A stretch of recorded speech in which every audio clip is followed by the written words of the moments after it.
mong tupad na dinata mo tuos mga politisyan na. Atong iampo ang atong mga kandidato, mga politicians, labi na sa mga barangay level karon nga eleksyon nga muilaon ta sila nga agianan sila sa kaluwasan, dili sila mga manluluwas. Waon tay magpagarbo nila nga magsigig pagarbo nga siya ra gyud mao'y labaw sa tanan, kay kitang tanan way kapuslanan kun wa si Kristo.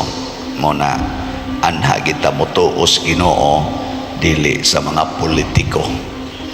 Ay mugtuan ang mga politiko ug magsulti-sulti na sila nga maay sila, ay tuo ni Kristo nga mugamit gid siya usahay og mga politiko. Mo na itong iampo.